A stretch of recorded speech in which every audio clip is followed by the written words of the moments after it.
د بچانو ښه تربیت،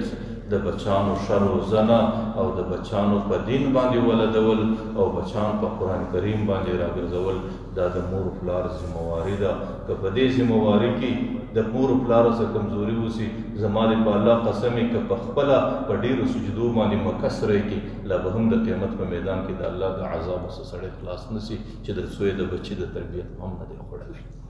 او د بچي د تربیت یې فکر نه دی خوړلی. خلکو ډېره ستړې زمانه را روانه ده او د داسې ستړې زمانې سره مخامخ یو. الله تعالی زموږ او ستاسو زندګۍ په داسې دوره کې راوستله. زما عقیده دا ده چې په 18 کاله کې په نوي نسل کې بېدیني څومره سرایت وکړي، په خدای قسم کې په تېر 50 کاله کې کړی. چې زما او ستا کشر مخلوق او زما او ستا کشر بچی او زما او ستا نوجوان نسل چې د هغې سره دغه بې حیا ترتیبونه د ټلیفونو د نیټ د سکیپو د پلان په شکل ورسره وي چې دا غریب په کوم شکل باندې روان دی. او د دې غریب چې ته کله داسګیري نه وکړې او د دې غریب چې ته کله لاسنیونه نه وکړې او ته د لاس نه ونسې، د هغې د ټلیفون پوښتنه نه وکړې، د هغې د محفل او د مجلس پوښتنه نه وکړې، بیا خو د دې بچي سره ظلم دی، دا دې تباه کوي. د هغې هغه د ځوانۍ زمانه ده، د هغې هغه د سر ناخلاصۍ زمانه ده، د هغې په جیب کې هغه بې حیا ترتیب دی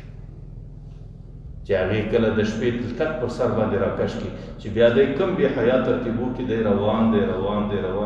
تر هغې وخته پورې چې یا خوب پر دغه لبه کوي یا د ده د ټلیفون ټوله بجلي ختمېږي. او چې کله د شپه په دغه بې حیایي کې تېره کله پیغمبر علیه الصلاة والسلام وایي اذا فاتک الحیاء فافعل ما شئت اذا لم تستحي فافعل ما شئت. چې حیا ختمه سو بیا سړي ته هېڅ څه دی غریب چې سارا پورته سي، حیا چې ختم سي د انسان سي انسانیت ختم سي، بیا دا انسان نه دا درنده یو حیوان لکه حیوان بیا د حلال او د حرامو فرق نه لري، د حیوان د جایز او ناجایزو فرق نه لري، حیوان د روا او نارواو فرق نه لري. د خدای په ذات قسم زما او ستا نوی نسل دغه حال ته رسېدلی دی. زه تاسو ته څه ویلی نه شم. تاسو راځئ زما د جیب ټلیفون وګورئ چې زما او ستا په دې سیمه کې کوم حالات روان دي. زه د دې میراب په ذریعه قسم درته اخلم چې زما او ستا په دغه پښتني ښار کې د محرماتو زناوې روانې دي.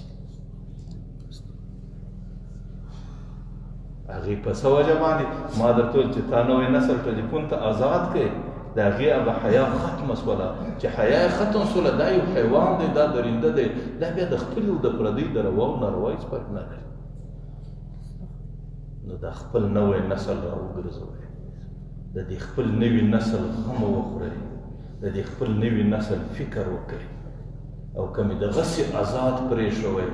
او دغسې بې جلوه مې یله کوئ او دغسې مې د دنیا په فحاشۍ کې د هغې زندګي آزاده پرېښوله، په الله دې مې قسمي چې زما او ستا د سر کومې بګړۍ دي دا زما او ستا د سره سره شوکي، او چې زما او ستا پر مخ باندې کومې ږیرې دي د شرم په خاطر زما او ستا ږیرې راوخرئ.